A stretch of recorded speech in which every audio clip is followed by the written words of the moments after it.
ప్రభునందు ప్రియమైన శ్రోతలకు వందనములు. ఈ పోడ్కాస్ట్ కార్యక్రమం నాకు స్వాగతం. మీ అందరి కొరకు ఈ కార్యక్రమమును ప్రసారం చేయుచున్నాం. విని దైవాశీస్సులు పొందుకోగలరు. ప్రియమైన శ్రోతలకు మన ప్రభువైన యేసుక్రీస్తు శ్రేష్టమైన బలమైన పూజింపదగిన నామమున శుభములు. ఈ దిన ధ్యానాంశము విధేయతను ఆలస్యం చేయవద్దు. Do not delay obedience. యాకోబు పత్రిక 4వ అధ్యాయము 17వ వచనంలో చెప్పబడిన ప్రకారము, కాబట్టి మేలైనది చేయనెరిగియు అలాగు చేయని వానికి పాపం కలుగును. 1 యోహాను 3:4 ప్రకారము ఆజ్ఞాతిక్రమమే పాపము అనగా ధర్మశాస్త్రాన్ని ఆజ్ఞలను మీరటమే పాపమని తెలుసుకున్నాం. అయితే యాకోబు తన పత్రిక ద్వారా పాపమునకు ఒక భిన్నమైన కోణాన్ని చూపిస్తున్నాడు. యాకోబు 4వ అధ్యాయంలో మనుష్యుల గర్వం, స్వయం కల్పనలు, దేవునిపై ఆధారపడకపోవడాన్ని గురించి హెచ్చరిస్తూ, మంచి చేయగల అవకాశం ఉన్నప్పటికీ దానిని చేయకపోవటం కూడా పాపమే అనే బలమైన సత్యాన్ని చెబుతున్నాడు. సాధారణంగా మనం చెడు చేయకపోతే చాలు అనుకుంటాం, కానీ చేయవలసిన, చేయగలిగిన మంచి చేయకపోతే కూడా పాపమే అని యాకోబు స్పష్టంగా హెచ్చరిస్తున్నాడు. దేవుడు మన హృదయంలో ఒక మంచి పని చేయమని ప్రేరేపించినప్పుడు దాన్ని తర్వాత చేస్తాను అని వాయిదా వేయటం విధేయత కాదని యాకోబు పత్రికలో స్పష్టమవుతూ ఉంది. దేవుడు మన జీవితంలో చాలాసార్లు కొన్ని పనులను చేయటానికి, ఆ పనుల ద్వారా మన విధేయతను చూపటానికి మన హృదయాలను ప్రేరేపిస్తాడు, మనతో మాట్లాడతాడు.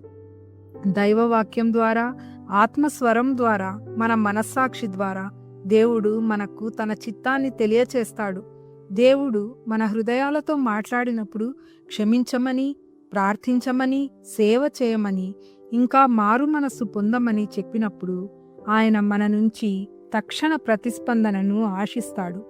అయితే మనము భయం వలన, స్వార్థం వలన లేదా నిర్లక్ష్యం వలన రేపు చేస్తానని, తర్వాత క్షమిస్తానని, జీవితంలో బాగా స్థిరపడిన తర్వాత మారు మనస్సు పొందుతానని, ఇలాగా చేయదగిన మంచిని తక్షణం చేయకుండా ఆలస్యం చేస్తాం, వాయిదా వేస్తాం. దేవుని వాక్యము మనల్ని హెచ్చరిస్తూ ఉంది. రేపటి దినం గురించి అతిశయపడకుము, ఏ దినమున ఏది పుట్టునో నీకు తెలియదు అని సామెతలు 27 మొదటి వచనం తెలుపుతుంది. ఆలస్యం చేయబడిన విధేయత హృదయ కాఠిన్యానికి దారితీస్తుంది. విధేయతను ఆలస్యం చేసినప్పుడు మనం ఆశీర్వాదాలను కోల్పోతాం. తక్షణ విధేయత ఆధ్యాత్మిక వృద్ధిని, శాంతిని, పరిపక్వతను తెస్తుంది. దైవ గ్రంథంలో అవిధేయతను, విధేయతను స్పష్టం చేసే కొన్ని సంఘటనలు చూద్దాం. ఆదాము, హవ్వ దేవుడు ఇచ్చిన ఒక ఆజ్ఞలో అవిధేయత చూపించారు. అనేక చెట్లు, వాటి ఫలములు ఉన్నా ఒక్క చెట్టు ఫలాన్ని తినవద్దన్న ఆజ్ఞను అతిక్రమించారు. చిన్నదిగా కనిపించిన ఈ అవిధేయత పెద్ద పతనానికి దారితీసింది. ఫలితంగా పాపం లోకంలోనికి ప్రవేశించింది. నిర్గమకాండము 5వ అధ్యాయం నుంచి 12వ అధ్యాయం వరకు చూచినప్పుడు ఇశ్రాయేలీయులను ఐగుప్తు నుంచి వెళ్ళనిమ్మని మోషే ఫరోను అడిగినప్పుడు ఫరో గర్వంతో ప్రతిసారి ఆలస్యం చేశాడు. దీనివలన 10 రకాల తెగుళ్లతో దేశానికి నష్టం కలిగింది. మనుష్యుల, పశువుల తొలిచూలు పిల్లలు హతమగుట వలన కుటుంబాలకు దుఃఖం మిగిలింది. చివరికి ఫరో, అతని సైన్యం దేవుని తీర్పుకు గురి కావలసి వచ్చింది. అయితే అబ్రహాంను దేవుడు పిలిచినప్పుడు వెంటనే లోబడ్డాడు. అతని తక్షణ విధేయత వలన అతడు దేవునికి విశ్వాసపాత్రుడుగాను తన జనులకు ఆశీర్వాదంగాను మారాడు. దేవుడు నోవహుతో ఓడ కట్టమన్నాడు. ఆ సమయానికి అది అర్థం లేని ఆజ్ఞలాగా కనిపించినప్పటికీ నోవహు విన్నాడు, అలాగే చేశాడు. దేవుని ఆజ్ఞను ఆలస్యం లేకుండా పాటించిన నోవహు విధేయత తన కుటుంబానికి, సమస్త జీవజాతులకు రక్షణగా మారింది.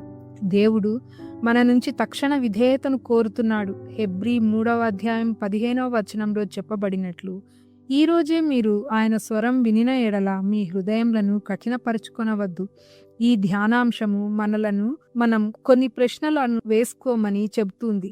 నేను సహాయం చేయగలిగిన నా సహోదరుని, పొరుగువాడిని, సంఘస్థుడిని, సహోద్యోగిని చూసి ప్రక్కకు వెళ్ళిపోతున్నానా? క్షమించవలసిన చోట తర్వాత అని దాటవేస్తున్నానా? పాపపు అలవాటును కొనసాగిస్తున్నానా? ప్రార్థన, వాక్య ధ్యానం, సేవలను నిర్లక్ష్యం చేస్తున్నానా? దేవుడు ఇచ్చే అవకాశాలు, అనుకూల సమయాలు అమూల్యమైనవి, మళ్ళీ మళ్ళీ రావు. ఈరోజు చేయవలసిన దాన్ని ఈరోజే చేయటం నిజమైన విశ్వాసానికి గుర్తు. దేవుని పిలుపుకు వెనుకాడవద్దు, ఆలస్యం చేయవద్దు. ఈరోజు చూపించే చిన్న విధేయత రేపటి గొప్ప ఆశీర్వాదాలకు మార్గమవుతుంది. ప్రార్థన చేసుకుందాం. ప్రభువా, మా హృదయాలను బలపరిచి నీ చిత్తం చొప్పున చేయగల మేలైన పనులను విధేయతతో ఆలస్యం చేయకుండా నిర్వర్తించి నీ ఆశీర్వాదాలను పొందుకోవటం మాకు నేర్పండి. నిర్లక్ష్యం చేయటం వలన మాకు వచ్చే పాపం నుంచి మమ్మల్ని తప్పించండి. యేసునామంలో ప్రార్థిస్తున్నాం తండ్రి, ఆమెన్. ఈ కార్యక్రమమును గూర్చి మీ సలహాలు మరియు మీ ప్రార్థనా అవసరతల కొరకు మమ్మను సంప్రదించవలసిన మా ఫోన్ నంబర్ 948585085039 మరియు ఈమెయిల్ ఐడి info@fibaonline.org.